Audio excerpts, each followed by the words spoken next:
بند کر دیں جلسہ یا مدرسہ کسی اور کو سونپ دیں؟ سیدھی سیدھی بات ہے. الحمدللہ وکفی وسلام علی عبادہ الذین اصطفی اما بعد فاعوذ باللہ من الشیطان الرجیم بسم اللہ الرحمن الرحیم والذین آمنوا اشد حبا للہ سبحان ربک رب العزت عما یصفون وسلام علی المرسلین والحمد للہ رب العالمین. اللهم صل على سيدنا محمد وعلى آل سيدنا محمد وبارك وسلم. اللهم صل على سيدنا محمد وعلى آل سيدنا محمد وبارك وسلم. اللهم صل على سيدنا محمد وعلى آل سيدنا محمد وبارك وسلم. بیان کا جو عنوان ہے وہ اس وقت تو کچھ اور عرض کرنا ہے، لیکن ایک بہت چھوٹی سی بات جو اس وقت ذہن میں آئی ہے وہ عرض کر دینا ضروری سمجھتا ہوں. مستورات کے لحاظ سے اور اپنے مسلمان مردوں کے لحاظ سے اگر دیکھیں تو عورتیں ہمیں زیادہ نظر آ رہی ہیں، بچے بھی زیادہ نظر آ رہے ہیں، اور بڑے جتنے لوگ ہیں وہ بہت کم ہیں. اور بڑے لوگوں میں بھی جتنے لوگ یہاں بیٹھے ہیں ان کے اندر بھی ایسا محسوس ہوتا ہے کہ کچھ سننے کی طلب نہیں ہے. سننے کی طلب کے لوگ کیسے ہوتے ہیں؟ شاہ اسماعیل شہید رحمت اللہ علیہ دہلی کی جامع مسجد میں بیان کر رہے ہیں اور اتنا عمدہ بیان کیا کتابوں میں لکھا ہے کہ شاہ اسماعیل شہید رحمت اللہ علیہ جب بیان کرتے تھے تو بیان سننے والوں پر ایسا اثر ہوتا تھا کہ بڑے بڑے گناہگار اسی مجمع میں توبہ کر لیا کرتے تھے. فرماتے ہیں کہ ایک موقع پر شاہ اسماعیل شہید رحمت اللہ علیہ نے بیان کیا اور بیان کیا کہ مردوں کو ہاتھوں کے اوپر مہندی لگانا جائز نہیں ہے. کتنے لوگ ہیں جو ہاتھوں کے اوپر مہندیاں لگاتے ہیں؟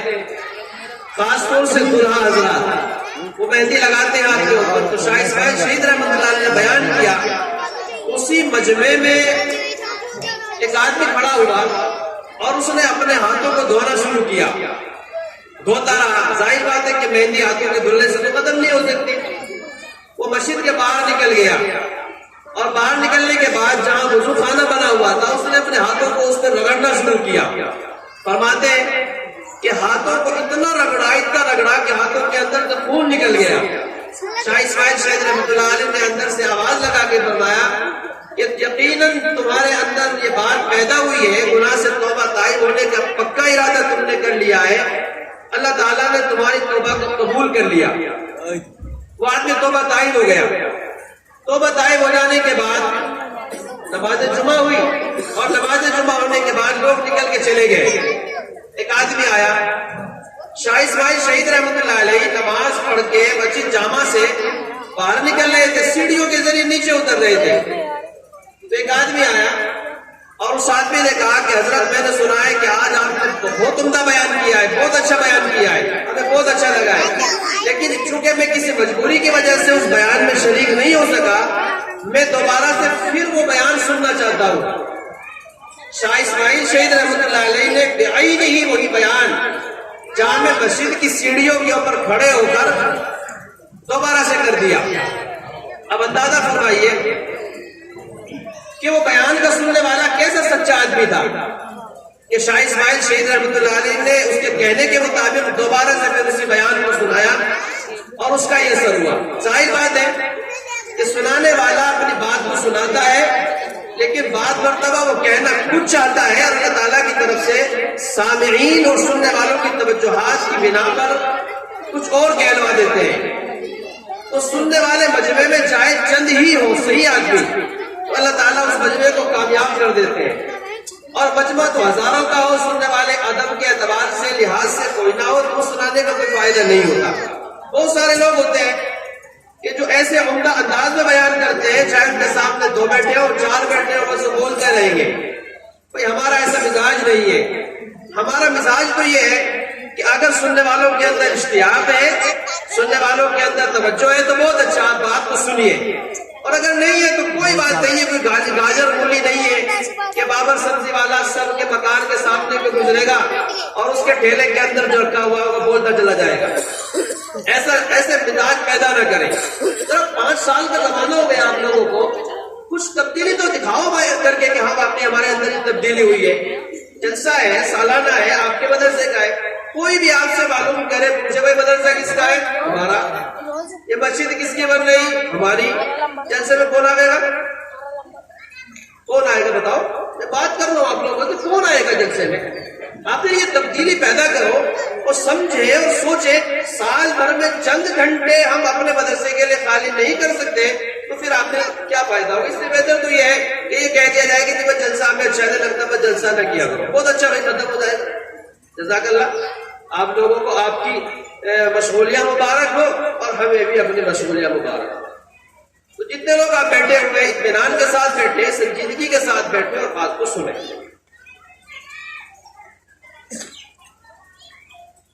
ہمارے حضرت نے عنوان قائم کیا ہے، محبت چھپائے نہیں چھپتی۔ ذرا بہت اچھے انداز میں سنے تو بات سمجھ میں آئے گی۔ بات تو مجھے کوئی تفصیل عرض کرنی تھی لیکن درمیان میں کچھ لوگ آتے گئے اور وقت تنگ ہوتا گیا۔ لچھے دار بیان کرنا نہیں، اصل سننا ہے دل کے کانوں سے، بات کیا کہی جا رہی ہے اور ہم کتنا سن رہے ہیں، سننے کے بعد کتنا اس پر عمل کر رہے ہیں۔ فرماتے عشق اور مشق، یہ 2 الفاظ ہیں، سب جانتے ہیں عشق اور مشق، عجیب قسم کے الفاظ ہیں۔ اگر نوجوان لوگوں کے سامنے لفظ عشق آ جائے تو پھر اندازہ فرمائے کہ ان کے کیا حالات بنتے ہیں۔ تو یہ دونوں چیزیں ایسی ہیں کہ عشق اور دوسرا مشق، ان کو اگر آدمی چھپانا بھی چاہے تو چھپا نہیں سکتا۔ ایک آدمی ہے وہ اپنے بدن کے اوپر، یہ لباس کے اوپر مشق لگا کے چلتا ہے اور وہ یہ سوچتا ہے اور سمجھتا ہے کہ میں ذرا جو میں نے مشق لگائی ہوئی ہے اس کی خوشبو کسی کو نہ ملے۔ تو ایسا ہو سکتا ہے کہ ادھر لگائے بھی اور ادھر کی خوشبو کسی کو نہ لگے، یا کسی کو نہ محسوس ہو، ایسا نہیں ہو سکتا۔ ایسا ہی جو لفظ عشق ہے، یہ عشق کسی کے دل میں آ جائے، کسی کی محبت دل میں آ جائے، وہ بندہ بھی اسے چھپانا چاہے تو چھپا نہیں سکتا۔ ظاہر بات ہے کہ کبھی کبھی یہ جو عشق ہوتا ہے یہ اپنے ماں باپ سے ہوتا ہے اور کبھی کبھی یہ عشق اپنی بیوی سے ہوتا ہے، اور آج کے زمانے میں جو زیادہ عشق ہوتا ہے وہ محلے میں گھومنے والی لڑکیوں کے اوپر زیادہ عشق میں ہمارے نوجوان مبتلا ہوتے ہیں۔ اللہ ہم سب لوگوں کی حفاظت فرمائے۔ راستے میں بیٹھے ہوتے ہیں، نوجوان لڑکیاں جا رہی ہوتی ہیں اور ہم آنکھیں پھاڑ پھاڑ کے انہیں دیکھ رہے ہوتے ہیں۔ ذرا اپنے دل میں سوچے اور سمجھے کہ بھئی یہ جو لڑکی راستے میں جا رہی ہے، چل رہی ہے، یا پھر کسی کی تو بہن ہے نا، کسی کی تو ماں ہے نا، کسی کی تو بیٹی ہے نا۔ کوئی اگر ہماری ماں بہن بیٹی کے اوپر ایسی بد نظری سے دیکھتا ہے تو ہمارے دل پہ کیا گزرتی ہے؟ ہم جو دوسرے کی لڑکیوں کے اوپر، بہنوں کے اوپر نظر ڈالتے ہیں تو ان کے کیا حالات ہوں گے؟ حضرت فرماتے ہیں عشق اور مشق یہ دونوں چیزیں ایسی ہیں جو چھپے بغیر، جو دونوں چھپے نہیں رہ سکتی۔ عشق بھی اپنے آپ کو ظاہر کر دیتا ہے اور مشق بھی اپنے آپ کو ظاہر کر دیتا ہے۔ محبت الہی چیز ہی ایسی ہے جو طے شدہ بات ہے کہ جس نے اللہ رب العزت کی معرفت کو پا لیا وہ اللہ رب العزت سے محبت کیے بغیر نہیں رہ سکتا۔ ایک ہے بندوں سے عشق کرنا اور ایک ہے اللہ رب العزت سے عشق کرنا۔ ظاہر بات ہے ہم بندوں سے تو عشق کرتے ہیں یا بندیوں سے تو عشق کرتے ہیں، لیکن جو اللہ رب العزت کی ذات گرامی ہے ہم اس سے عشق نہیں کرتے۔ اصل ذات وہی ہے کہ اسی سے لو لگائی جائے، اور اصل ذات وہی ہے کہ اسی سے دل لگایا جائے اور اسی کے اوپر اپنی جان کو قربان کر دیا جائے۔ حضرت مولانا جلال الدین رومی رحمۃ اللہ علیہ نے اپنی کتاب مصنوی شریف میں لکھا ہے کہ تم دنیا کی حسیناؤں کے پیچھے گھومتے پھرتے ہو نا، چونکہ ان کے اندر نمکینی ہے اور ان کے اندر حسن و جمال ہے۔ اندازہ تو فرمائے کہ ہم لوگ سورج و چاند کے حسن و جمال پر مرتے ہیں، کیا ہم نے کبھی یہ سوچا ہے کہ چاند کو حسن و جمال دینے والا کون ہے؟ اللہ ہے۔ تو جس نے چاند کو ایسا حسن و جمال دیا ہے وہ خود کتنا خوبصورت ہوگا۔ ہم جو نمک کھاتے ہیں سبزی میں، اگر گھر میں جو سبزی بنتی ہے اس میں نمک کم ہو جائے یا نمک بالکل نہ ڈلے تو کیا ہم اس سبزی کو کھا سکتے ہیں؟ کھا سکتے ہیں کہ اسے میں آپ سے پوچھ رہا ہوں آپ اسے کھا سکتے ہیں؟ نہیں کھا سکتے نا. سبزی کو بغیر نمک کے کھایا نہیں جا سکتا، اور جیسے ہی سبزی کے اندر نمک کو ڈالا تو اس کے اندر فوراً عجیب قسم کا ذائقہ پیدا ہوتا ہے. اچھا اس نمک کو پیدا کرنے والا کون ہے؟ کون ہے اس نمک کو پیدا کرنے والا؟ اللہ ہے. تو جس نے نمک کے اندر ایسی نمکینی کو پیدا کر دیا کہ سبزی بغیر نمک کی اچھی نہیں لگتی، تو وہ پروردگار کی ذات کتنی اچھی ہوگی. ہم اسے کیوں محبت نہیں کر سکتے؟ چنانچہ فرماتے ہیں کہ دنیا سے ہم محبت کرتے ہیں اور اللہ تعالیٰ کی ذات سے ہم محبت نہیں کرتے. اور جس نے دنیا کی حقیقت کو پا لیا وہ دنیا سے نفرت کے بغیر نہیں رہ سکتا. اللہ رب العزت کی معرفت کا مطلب یہ ہے کہ رگ رگ اور ریشے ریشے میں اللہ رب العزت کی محبت سما جائے. فرماتے ہیں کہ جس طرح اسپنج کہتے ہیں گدی کو، جو گدی ہوتی ہے پانی میں اس کو ڈال دیا جائے تو پانی کو جذب کر لیتی ہے، پانی کو چوس لیتی ہے. فرماتے ہیں کہ جس طرح اسپنج پانی میں ڈالا جائے تو پانی اپنے اندر جذب کر لیتا ہے، پانی اس کے اندر بھر جاتا ہے. فرماتے ہوتا تو وہ اسپنج یعنی گدی، لیکن اس کی ایک ایک نس میں پانی سما جاتا ہے. اللہ والے بھی بالکل اسی طرح اپنے دل کے اندر اللہ رب العزت کی محبت میں سرشار ہوتے ہیں، لہذا ان کے رگ رگ میں اور ریشے ریشے میں اللہ رب العزت کی محبت سما جاتی ہے. اس لیے میں اللہ رب العزت سے محبت کرنے کی ضرورت ہے. آگے فرماتے ہیں کہ دونوں کی محبتوں میں کچھ فرق ہے. ایک دنیا کی محبت ہے اور ایک اللہ رب العزت کی محبت ہے. دونوں کی محبت میں کیا فرق ہے؟ حضرت فرماتے ہیں دونوں محبتوں میں فرق ہے. اللہ کی محبت نور ہے اور مخلوق کی محبت ظلمت ہے، یعنی اندھیرا یا اندھیرا ہے. مخلوق کی محبت بدنامی کا ذریعہ ہوتی ہے، اللہ رب العزت کی محبت نیک نامی کا ذریعہ ہوتی ہے. جو مخلوق کی محبت میں گرفتار ہوتا ہے ان کے چہرے کے اوپر ویرانی ہوتی ہے، اور جو اللہ رب العزت کی محبت میں گرفتار ہوتا ہے ان کے چہرے کے اوپر بہار ہوتی ہے، رادائیاں ہوتی ہے، خوشی کی لہریں ہوتی ہیں. میں نے جب اپنے حضرت دامت برکاتہ العالیہ کو پہلی مرتبہ دیکھا تو حضرت کے اوپر ایسا نور کا غلبہ تھا کہ نظر جمانا ہی مشکل تھا. فرماتے ہیں کہ ایک اللہ والے تھے جو 6 مہینے تک اللہ رب العزت کے یہاں مراقبے میں رہتے تھے، تنہائی میں بیٹھے ہوئے ہوتے تھے، دن میں بھی مراقبہ کر رہے ہیں، رات میں بھی مراقبہ کر رہے ہیں، یعنی اللہ رب العزت کی محبت میں سرشار ہوتے تھے. 6 مہینے کے بعد جب باہر نکلتے تھے تو ان کے چہرے کے اوپر نظر جمانا مشکل ہو جایا کرتا تھا. فرماتے ہیں جو اللہ رب العزت کی محبت میں گرفتار ہوتا ہے ان کے دلوں کے اندر سکون ہوتا ہے، اور جو بندوں کی محبت میں گرفتار ہوتا ہے ان کا انجام بھی اچھا نہیں ہوتا. چنانچہ ان تمام چیزوں کو فرمانے کے بعد حضرت فرماتے ہیں کہ محبت کسے کہتے ہیں. میں بہت مختصر عرض کر رہا ہوں. محبت کہتے ہیں کمال محبیت کو کہ انسان کسی میں محب ہو جائے، یعنی اسی کا ہو کے رہ جائے. جب بیٹھا ہے تو اسی کا تذکرہ کر رہا ہے، جب چل رہا ہے تو اسی کا تذکرہ کر رہا ہے، جب کھا رہا ہے تو اسی کا تذکرہ کر رہا ہے. اس لیے فرماتے ہیں کہ ہم اللہ رب العزت کی محبت میں اسی طرح اپنے آپ کو مٹا کر رکھ دیں. آگے چلنے کے بعد حضرت نے بہت عجیب بات ارشاد فرمائی ہے، اور فرماتے ہیں کہ اس بات کو سننے کے بعد ایک بات کو ذرا سنیں اور کان کھول کر سنیں. فرماتے ہیں محبت چاہتی ہے کہ محبوب سے ملاقات ہو جائے. محبت چاہتی ہے کہ محبوب سے ملاقات ہو جائے. بہت سارے بچے ایسے ہوتے ہیں کہ جن کی شادی ابھی نہیں ہوا ہوتی لیکن وہ اپنی بیوی سے ذرا فون پر کانٹیکٹ رکھتے ہیں، تعلقات رکھتے ہیں، بات کرتے ہیں. یہ بہتوں کا ان کا رشتہ بھی منظور نہیں ہوتا لیکن ان کا کوئی ایسا ہی ذرا دوستی کا تعلق ہوتا ہے، اور وہ ان سے فون پر کال کے ذریعے یا میسج کے ذریعے بات کرتے رہتے ہیں. آخر ان کا انتہا کیا ہوتی ہے، اس کا نتیجہ کیا ہوتا ہے کہ محبوب سے میری ملاقات ہو جائے. بندہ جب اللہ رب العزت سے محبت کرتا ہے تو اس کا مقصد بھی یہی ہوتا ہے کہ میری محبوب سے ملاقات ہو جائے. حضرت نے ایک عجیب بات ارشاد فرمائی ہے کہ لوگ ملاقات کے وقت 3 دفعہ گلے ملتے ہیں، اسے ہم معانقہ کہتے ہیں. ایسے گولی بڑھ لیتے ہیں نا، جب ایک دوست بہت دنوں کے بعد رشتے دار گھر میں آتا ہے تو آنے کے بعد مصافحہ بھی کرتے ہیں، اور مصافحہ کرنے کے بعد اسے گلے بھی ملتے ہیں، اور 3 دفعہ ملتے ہیں. پہلی دائیں طرف ملتے ہیں، پھر بائیں طرف ملتے ہیں، پھر بائیں طرف دائیں طرف آتے ہیں، پھر اس کے بعد مصافحہ ہوتا ہے، یعنی 3 دفعہ ملتے ہیں. حضرت نے ایک عجیب بات ارشاد فرمائی ہے کہ لوگ ملاقات کے وقت 3 دفعہ گلے ملتے ہیں. یہ محبوب کا لفظ بھی ایسا ہی لفظ ہے کہ جب اس کا تلفظ کیا جائے یعنی زبان سے اسے بولا جاتا ہے تو 3 دفعہ دونوں ہونٹ آپس میں گلے ملتے ہیں. جب محبوب کا لفظ بولا جائے تو 3 دفعہ ہونٹ جو ہوتے ہیں آپس میں گلے ملتے ہیں. ذرا کہہ کے دیکھیں، محبوب، محبوب پہلا ملا ہے، پھر اس کے بعد اٹھ گیا، پھر دوبارہ ملا ہے، پھر تیسری مرتبہ ملا ہے. تو حضرت فرماتے ہیں کہ ایسا اگر تلفظ کیا جائے تو 3 دفعہ دونوں ہونٹ آپس میں گلے ملتے ہیں. آپ محبوب بولے تو 3 دفعہ ہونٹ آپس میں گلے ملیں گے. تو مومن کے دل میں بھی اللہ رب العزت کی ملاقات کا شوق ہوتا ہے. عشق مجازی کی دنیا میں لیلا مجنون کی داستان مشہور ہے.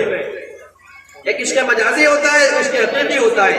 اصل میں جو ہمیں عشق کرنا چاہیے وہ اللہ رب العزت کی ذات سے عشق کرنا چاہیے. یہ جو نماز پڑھی جاتی ہے، یہ جو دینی جلسے کیے جاتے ہیں، یہ جو اللہ اللہ کی جاتی ہے، اس کا جو مقصد ہوتا ہے وہ یہی ہوتا ہے کہ بندے کے دل میں اللہ کی محبت آ جائے.